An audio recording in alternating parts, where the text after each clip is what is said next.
titled the Baycrest Geriatric Assessment and Treatment Unit, which is, can everybody hear me? Great.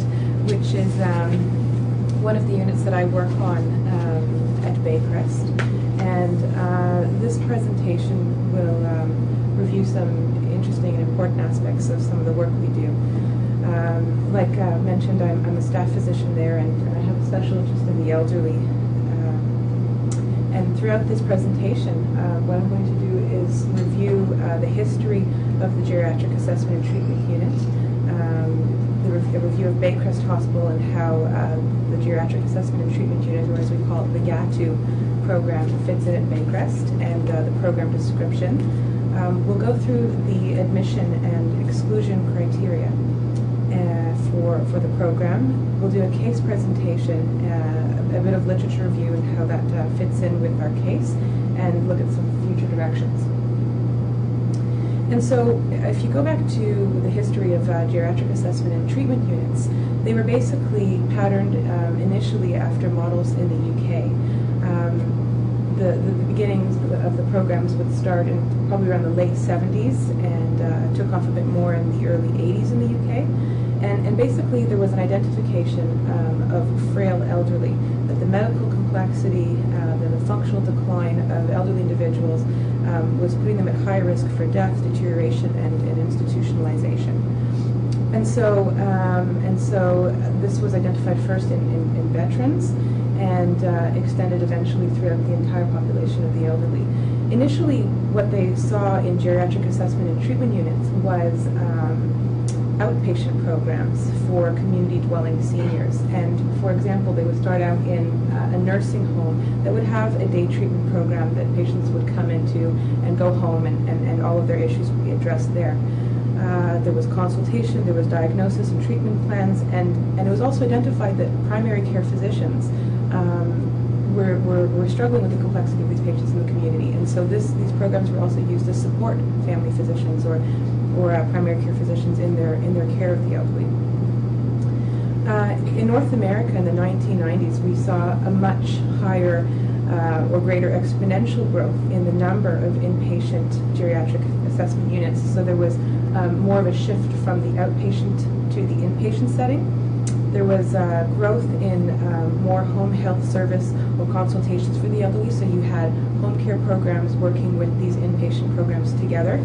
And there were also programs that were spread out across not just nursing homes, but they were also in community rehab hospitals. They were being set up also in hospitals or acute care hospitals as a unit within.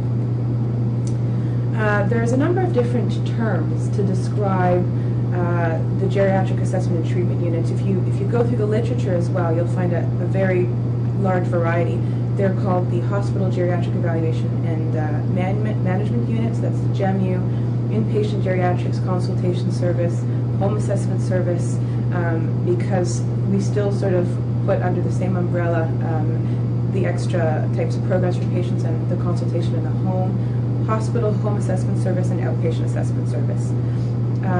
But at Baycrest we call it the Geriatric Assessment and Treatment Unit. So basically, across all of these programs, the main goal is to increase the overall quality of care that's delivered to elderly patients, and they're really addressing functional status, diagnosis, and specificity of treatment towards diagnosis, identification of the appropriate level of care across the spectrum from community to long-term care, and the decreased use of institutional services. So clearly just trying to be able to keep the elderly at home, safe, independent, and maximizing their function. I'm going to take the next step towards introducing you to Baycrest and how it's set up there. Baycrest is a geriatric academic health science center. There are approximately 1,000 residents across the center, and the components are divided into supportive housing or retirement housing, where they have a nurse there, for example, 24 hours. It goes up to the next level to the Apotex Jewish Home for the Aged, which is more of a nursing home setting. The Rotman Research Institute is where most of research is generated and done there. There's a section of ambulatory clinics, day hospital, and community outreach team. and I'm going to go a little bit into more detail about that particular area. And finally, there's also the hospital. When we focus on the hospital part of Baycrest, these are where we see the most complex and acute elderly patients. We span wards taking care of patients who require complex continuing care. Rehabilitation and the Geriatric Assessment and Treatment Unit, or the GATU, are on one floor together with divided beds. We also have a psychiatry unit, a behavioral neurology unit, a palliative care unit, and finally the acute care and transitional program, which works together with the Geriatric Assessment and Treatment Unit, which I'll talk about later as well. Specifically, at the GATU, it was started in the 1990s, sort of mid to late 1990s. It's affiliated with the Regional Geriatric Program, the RGP, and the push for starting this program was because there was a gap identified in services for patients seen by the community outreach team. So as I mentioned before, Baycrest has the COT, the community outreach team that goes into homes.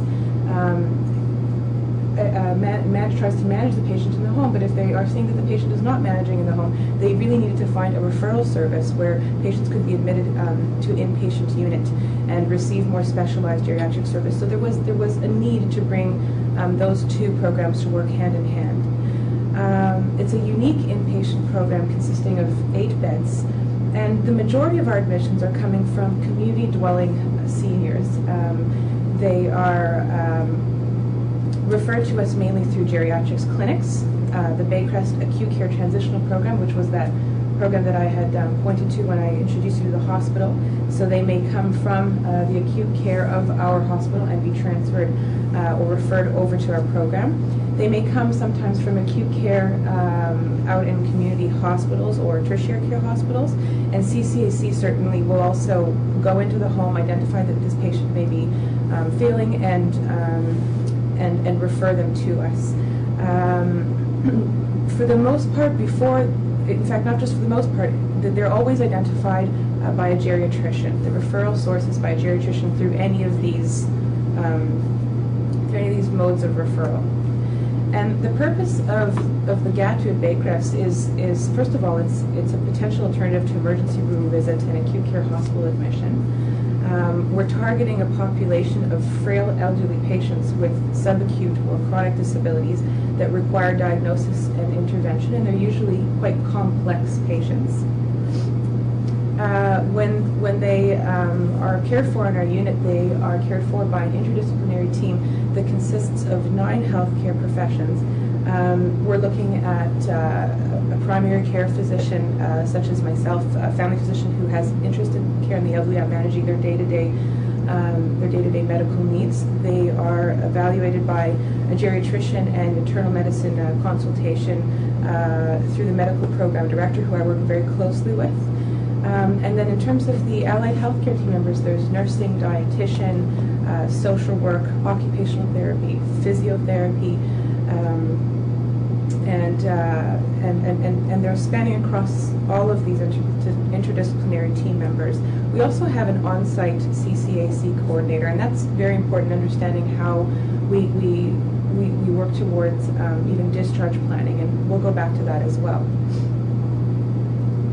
In terms of the consultation services that are available to us, when the patients come on the unit, they can be seen by a geriatric psychiatrist, by a neuropsychologist, neurologist, or there's also an acute pain service for chronic pain management and consultation.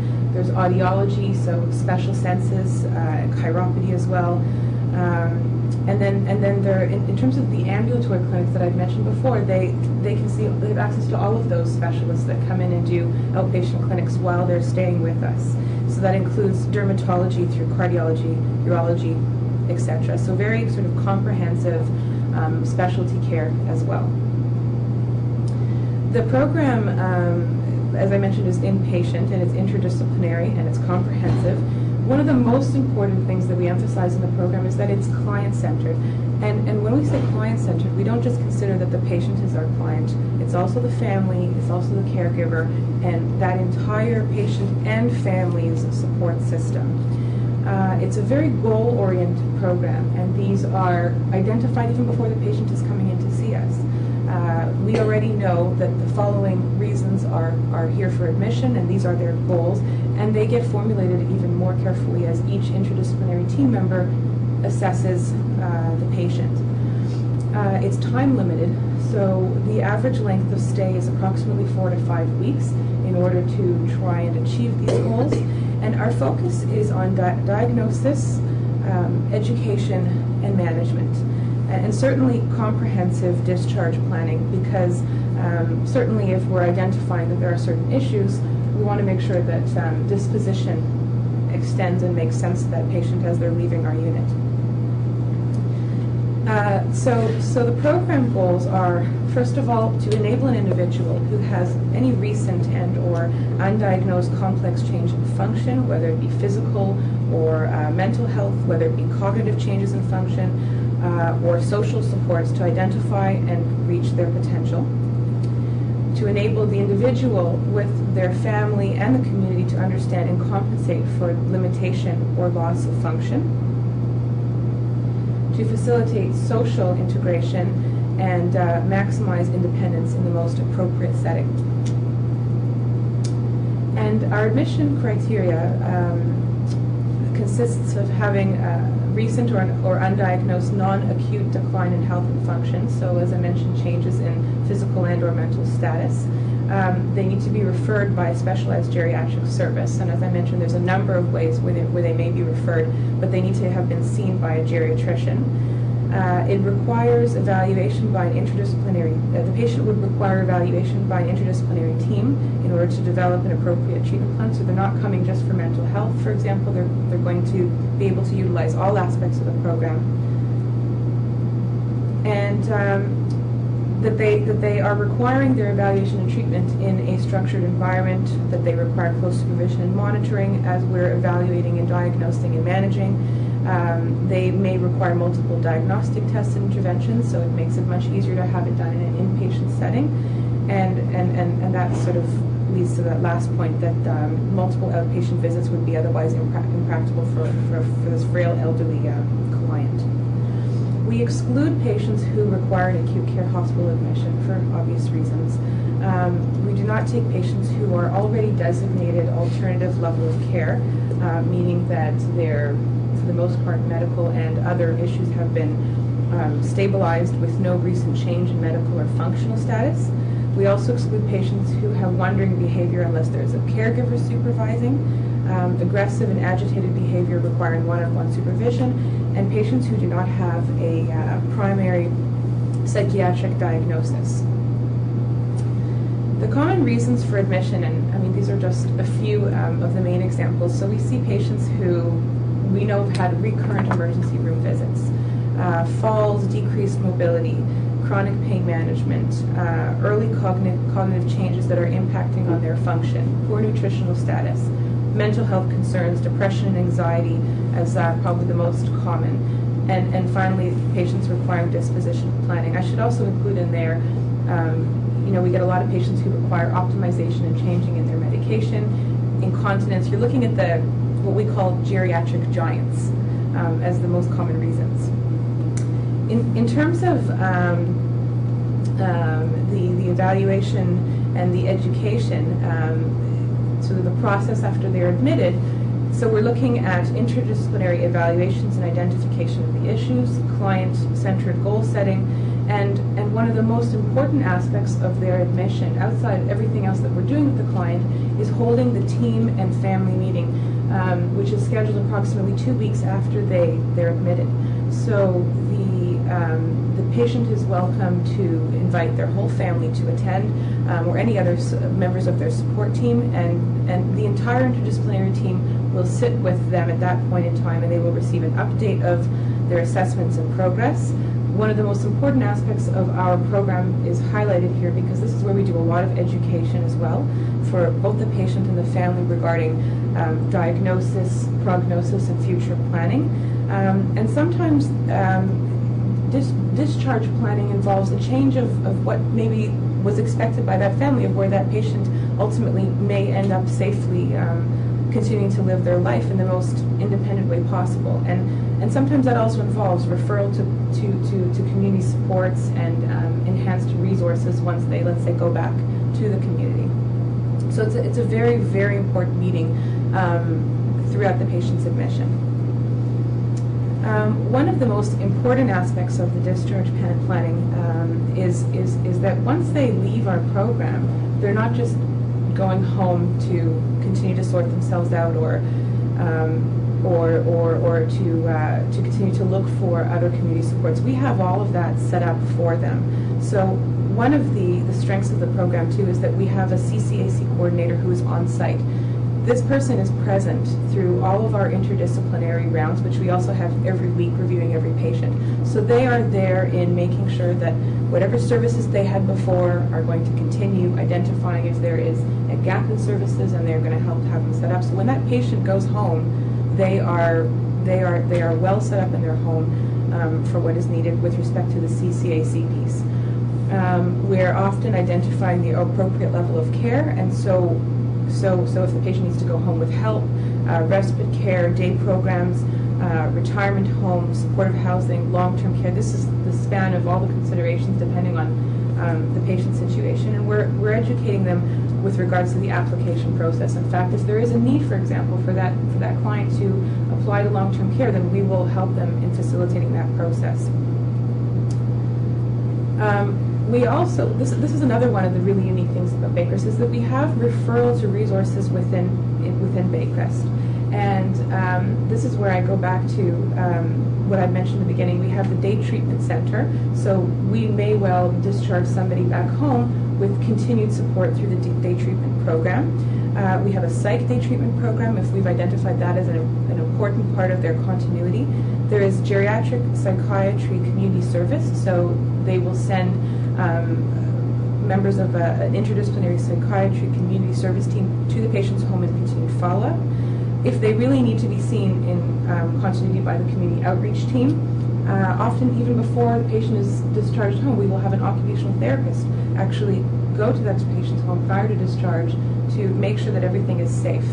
And finally, every patient is always discharged back home with follow-up with a geriatrician. And so I'm going to present to you a case. This is a real patient or client that we managed not too long ago, and I feel that she is a good example of a typical patient that we may manage on the GATU. So just to give you a bit of introduction, she's an 82-year-old female who was originally living at her son's apartment.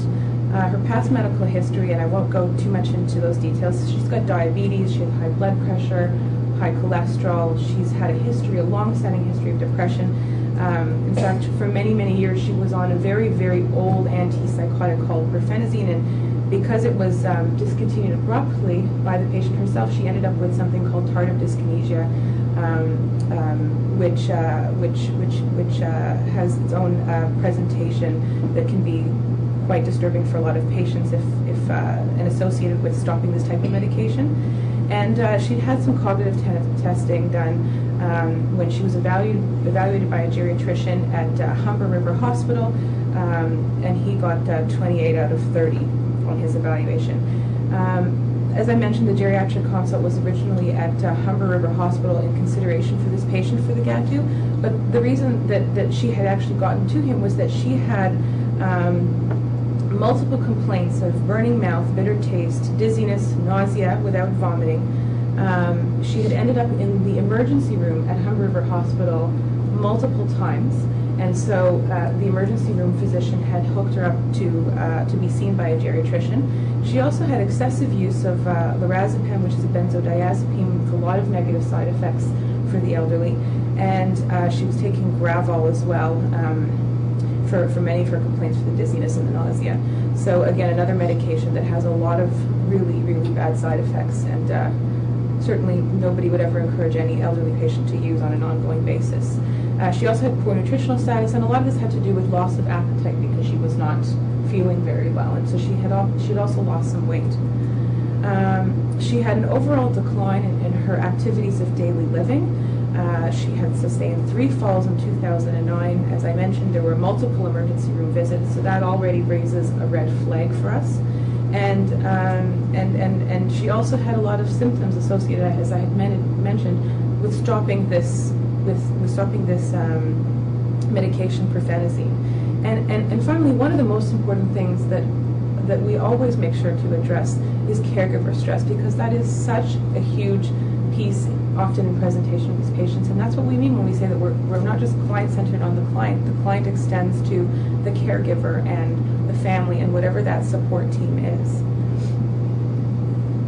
And so the questions that I raise, and should be really raised with every patient that comes to the GATU, is, will this admission to the GATU benefit this patient? Will it improve her function and allow her to remain at home longer? Will it improve her survival, and will it improve her quality of life?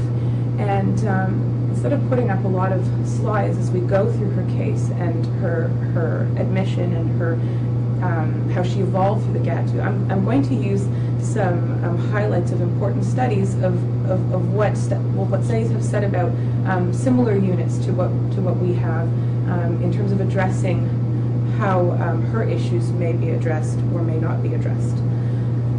And so I should say that the studies that I will allude to are from extending all the way back from the 1980s.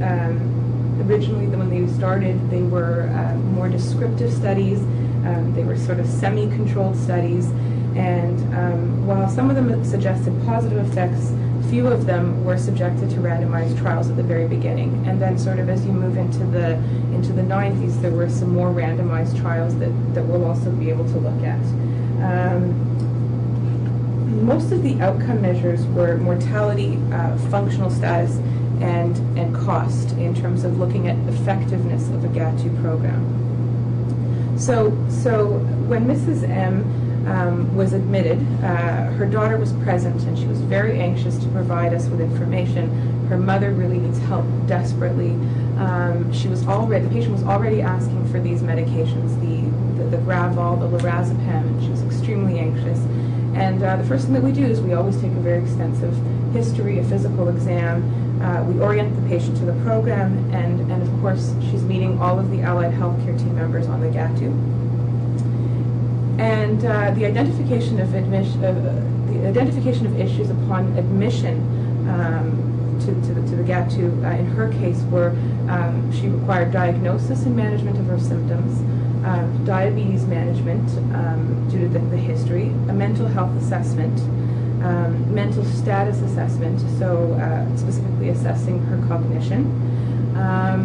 She had an overall decline in her activities of daily living, and so that needed to be addressed. There had been falls and mobility. Her nutritional status required to be addressed, and the caregiver stress and the disposition planning. And I highlight overall decline in ADLs because this list, while you've got each one of these issues that stand on their own, are actually all contributing to the fact that she declined in her ADL. So if she wasn't having, so because of the mental health or the falls in mobility, she's experiencing more decline in her ADLs. And there are 3 studies that I just want to share with you with regards to how these issues are addressed on geriatric assessment treatment units. There's one that was published by Rubenstein in 1984, and basically they had basically two arms. They had a group of patients with a high probability of nursing home placement, so perhaps you can say that this patient with all of these issues was also possibly a high-risk patient for nursing home. They put 63 patients into this group, and then they had 60 patients into a control group who continued to receive regular care. They basically looked at them 1 year later, whether or not they either received the intervention of being on a unit such as a geriatric assessment treatment unit versus the ones that received regular care. And at 1 year, they actually found that there was much lower mortality in the intervention group. They found that they were less likely to be discharged to a nursing home. They found that they were more likely to have improvement in functional status and overall morale and sort of assessment of quality of life in the control group. And they actually found that the overall direct costs were much were much lower in the interventional group versus the control group. So this was encouraging as well. And there were also more acute care hospital stays, nursing home days, and acute care hospital readmissions in the patients who were in the control group and didn't have this intervention of being on a geriatric assessment and treatment unit. Another study in 1990 by Applegate was a randomized trial actually in the community, and they looked at patients who were either admitted to a community rehabilitation program versus patients that were receiving, like I said, regular care. And they were also followed at 6 months and 1 year in follow-up. And these patients actually were shown to have more functional improvement in 3 out of 8 of basic self-care activities. So when you look at this list of issues, for example, and ADLs, you know, you're hoping to see that there's an improvement in a number of this patient's ability to be able to function independently. And so we know that this study actually supports that there is an improvement. They also remained living in the community in the intervention group, and there was a significant, again, reduction in mortality. This study did not have any difference in the mean number of days spent in acute care hospitals, nursing home, or rehabilitation programs, but for the most part, we're seeing an improvement in function in those patients. And finally, there was a meta-analysis that I wanted to share with you as well, done by Stuck in 1993, and they basically looked at 28 controlled trials. They had 4,959 subjects, and across these they had all the inpatient trials to look at, and they found that mortality rates were lower in the inpatient geriatric units at 6 months, but not at 12 months. They found that the patients were functioning better at 6 months and 12 months. They found that cognitive function had improved as well in the intervention groups. They found that they were more likely to be living at home in the intervention group if they received the inpatient intervention. And finally, they actually didn't find any significant reduction in hospital visits. So again, as we look at these list of issues, the studies really show that there is encouragement that these issues will be addressed and there will be improvement overall in the patients after receiving this intervention. So back to our case, in her first 2 weeks of admission, she did get the ongoing management with the attending MD and the consultation of the geriatrician. Because of all of her list of symptoms, the nausea, the dizziness, etc., we had the gastroenterology workup. She was also referred for an MRI of her head and an EEG to rule out seizures, so we were already facilitating some diagnostic tests. Although these tests cannot be done at Baycrest, we're arranging to have them done at outside institutions. She received consultation by psychiatry, by gastroenterology. She was also seen by a neurologist at Baycrest. We set her up for audiology testing, and we were trying different medications in our supervised atmosphere to see how we can manage the nausea and the dizziness. In terms of continuing through the program, she continued to improve in mobility and balance as she worked with the physiotherapist, as well as the occupational therapist, with improvement with her ADLs. The psychiatry assessment did not feel that the patient at the time was depressed, and so the recommendation was that we would continue trying to wean her off the benzodiazepines. And we also eliminated medications as necessary. We know that in the geriatric population, polypharmacy, having multiple medications, can be a serious problem. And in fact, sometimes that can be an explanation for why they're so dizzy. So as we had her in a supervised atmosphere, we could take away some of the medications that were not necessary.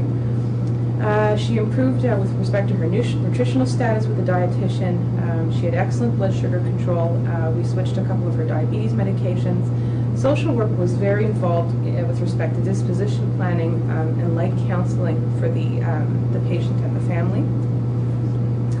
And the CCAC assessment was that there certainly was a need for more PSW support at home, so that was also getting organized before discharge. This patient actually did very, very well. She completely stopped the Gravol and the lorazepam. Her symptoms actually improved a great deal. and she had an overall need for less medications as well. We had the team and family meeting, for which she and the patient and the family received all of their updates from the interdisciplinary team. We reviewed all of the goals. The patient's family felt very, very grateful for the education and sort of how to go forward in terms of coping. We had a number of referrals set up, and I'll go through those in a moment as well, and some of the community links that we offered for this patient upon discharge. And we addressed the caregiver stress and the family roles and relationships. And I actually found another interesting study. It's a qualitative study published by Bradley in 2000. And they actually felt that proper design of a geriatric assessment and treatment unit is if you look more at identifying what the specific goals are of the families. So they set up open-ended interview responses, and what they found was that in 57.5%, the most common category of goal was that there was they wanted education and referrals. So we've addressed that in the program. Just by making sure that we're doing that in the team and family meeting. Another piece that this study had revealed is that families really wanted to improve social and family relationships. Of course, there's only a certain extent to how much you can do that, but in a setting of a team and family meeting, when you're addressing the roles of the different family members and the relationships, particularly because this person came from living in her son's apartment with all of her complexities and the caregiver stress, that we are also addressing that in our program as well. And this patient stayed for 5.5 weeks. She discharged back to home with referral, as I mentioned, with CCAC. They set up both mental health nursing as well as home care support. The outpatient testing, as I mentioned, was for the MRI and the EEG, so we still maintained that piece of diagnosis. She would follow up with the neurologist at Baycrest after she had those tests. And as I mentioned, one of the most important pieces of discharge is that this patient will be seen by a specialized geriatric care or geriatrician after discharge, whether it's with one of the geriatricians in our outpatient clinic, or if they go back to wherever their community is. She's in more of the Humber River area. She went back to the same geriatrician that she saw initially who referred us to the program. And that physician receives a full discharge summary of everything that was done and all the referrals set up so that there is continuity once this patient goes back to the community. And this also highlights another study, another two studies actually that were done that really reinforce the importance of that continuity. So they don't just finish the program and go home. They finish the program, they go home, and they have resources and they have follow-up. There is one study by Cohen in 2002 that looked at 1,388 frail patients at 11 veteran facilities.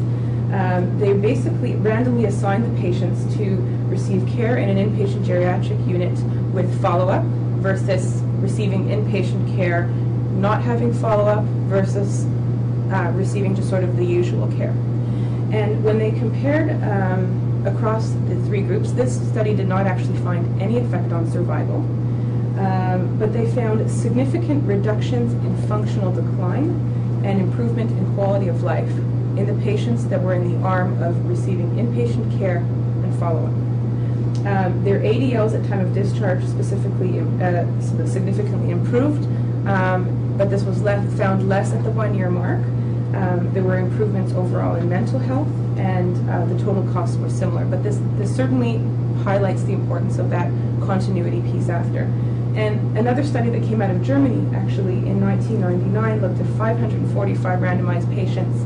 They also subdivided patients in a similar way, but their follow-up consisted of home visits, and they found that there was a reduction in duration of stay at any subsequent hospital readmissions, overall improved functional status. They found that it did not affect mortality or survival, but that also if this patient was identified as, if the group of patients were identified as having a high risk for nursing home placement, then there was also a longer delay to nursing home admission with those who had home visit follow-up. And so finally, one more piece was that the intervention group had a higher self-perceived sense of health and life satisfaction in 1 year. So all of these things really point to the importance of a program having that follow-up once they leave. Interestingly enough, and this doesn't always happen, but actually I received a dictated letter from the geriatrician who saw that patient within 3 months after their discharge, who had written back to us just how well this patient had done. The patient was functioning very well at home. Her mood was stable. She was stable on current medications, and there were really no needs for changes. Her symptoms had actually resolved very well. There were no further emergency department visits, which is important both in quality of life, self-perceived sense of health, and also at overall costs. If you think about it, this patient is no longer visiting the emergency room as frequently as she was. And a very important piece is that we had also succeeded to evaluate a lot of the caregiver stress issues, because she was going back home with her son, and she had both an anxious son who had to manage her care as well as an anxious daughter. And so the family who had gone with her to that appointment were really satisfied with her outcome. So I was delighted to hear about that. And so when we review again sort of the study outcomes in the literature, we know that there are varied results with functional improvement. But I would like to highlight the fact that geriatric assessment and treatment units are really heterogeneous across the population, and their approaches on each unit are also unique. So there are things that are unique to our program that, I mean, it's hard to say, are we definitely going to address that or not based on the literature? Well, every unit has different aspects, and that would explain why there are some differences in results. The studies had differences in age and gender as well, and so that makes a difference. There were different levels of risk as well, whether they were identified as a high risk for nursing home versus a lower risk for nursing home. Inclusion criteria was also broad, and definition of frailty was also inconsistent, and this may also explain the varied results. Finally, the quality of life measures provided more consistent evidence, suggesting that the units do have a positive impact. And as sort of I spanned those studies that I presented, there was a very sort of common theme, is that quality of life really improved with the intervention groups. And sustainability at 6 and 12 months following discharge was highly associated with community referrals and follow-up with a geriatrician. And so at the GATU, at Baycrest, one of the things that really makes our program unique, and I'm going to summarize these points that I'd like you to leave with, is that we have a heavy emphasis on education, both for the patient and for the caregiver and the family. We are interdisciplinary across 9 disciplines in terms of the program that they are receiving. The goals are very client-centered, and again, the client is the patient, the family, and their support system. The on-site CCAC coordinator is extremely important in terms of discharge planning, and like I said, she's present for every single one of our rounds, and so she knows what's coming forward for this patient and what should be planned for afterwards. We are very connected with other programs within Baycrest, and so those programs include, as I had mentioned, the day treatment program, the community outreach team, the psych day hospital, the home visits by the psych community outreach team. And we're actually working with other programs within the LIN as well. So we're working with New Heights as well, which is a new community home visit service, and with linking with geriatric nurses in emergency rooms so that it can help decrease ER visits. So that's something that we're doing as well. We also have follow-up with geriatrics following discharge, because we're ensuring that there is appropriate specialized geriatric follow-up. And in terms of future directions of areas where we could certainly look at research, is for one, evaluating the effectiveness of the education that we are providing. And this would be perhaps following some of the team and family meetings through feedback and questionnaires. So how helpful was it, and certain aspects of it. Evaluating the effectiveness of providing written documentation for patients and families. And so again, this touches on the education piece. So coming out of these team and family meetings, would they find it helpful if they were receiving a package of information with referrals and links and support as they're leaving our program? Evaluating the effectiveness of the program is actually, especially after having reviewed the literature carefully, is quite a challenging research design. So it's not just following patients after discharge or how they're doing. It's also trying to see what are some of the predictors in a program that necessarily make it well, and what are the right outcomes to be measuring. And when you look at these kinds of studies, they all have different assessment tools of how they evaluate a patient before they go into a program like this versus how they come out after.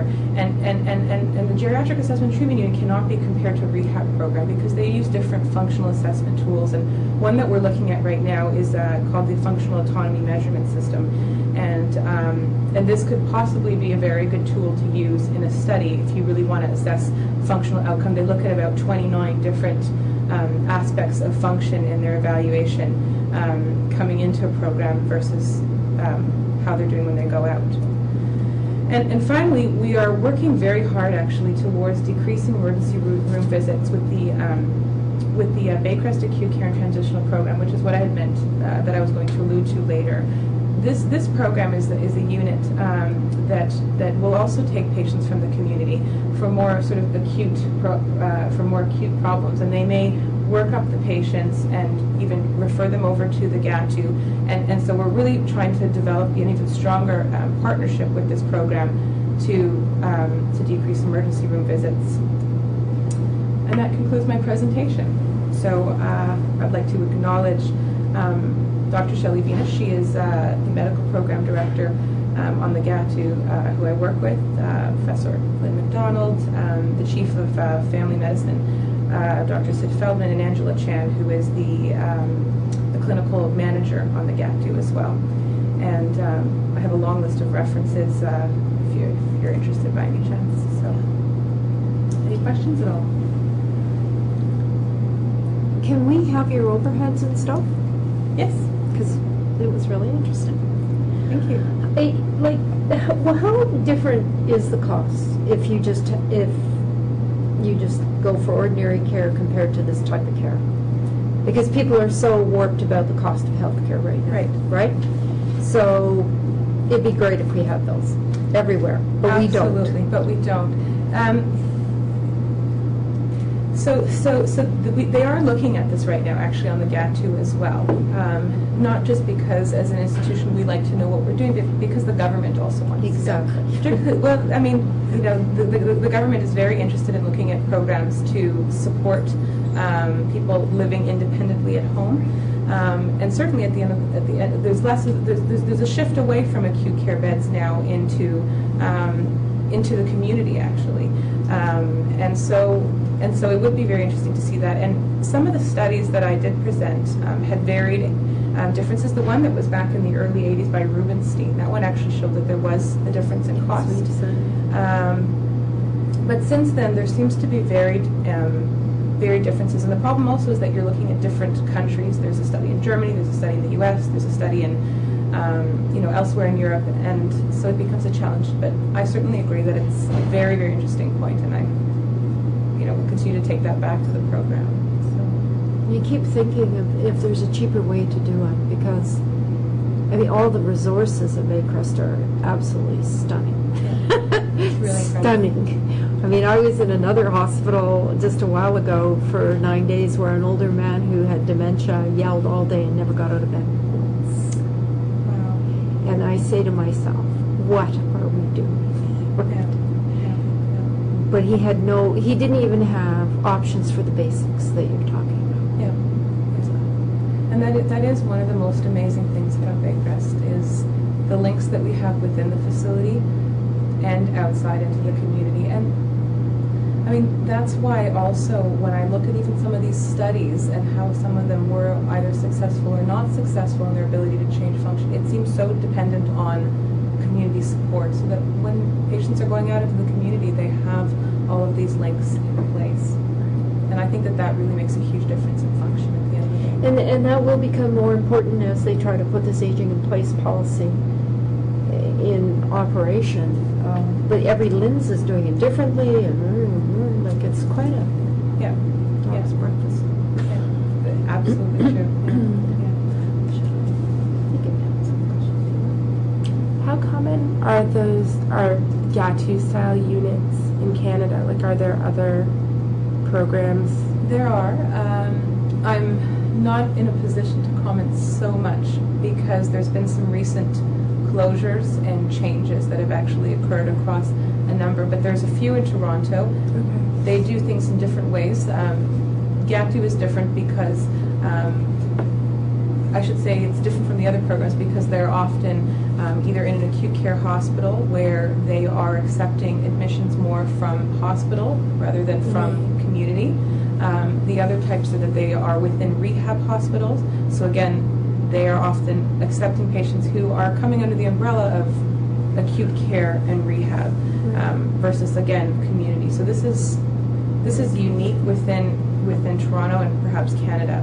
And again, there's so much change right now and closure of different programs that to say exactly what's going on everywhere is hard for me to comment on.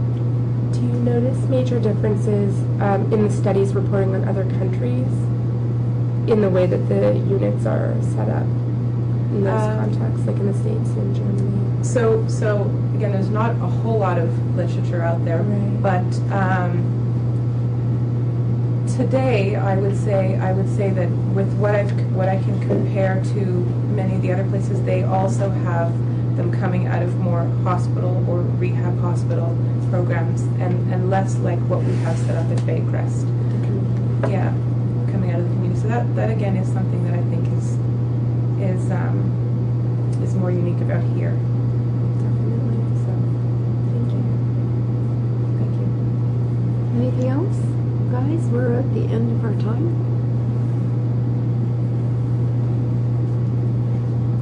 Good. Thank you. Thank you very much. I don't know how many people are out there, but there'll be some.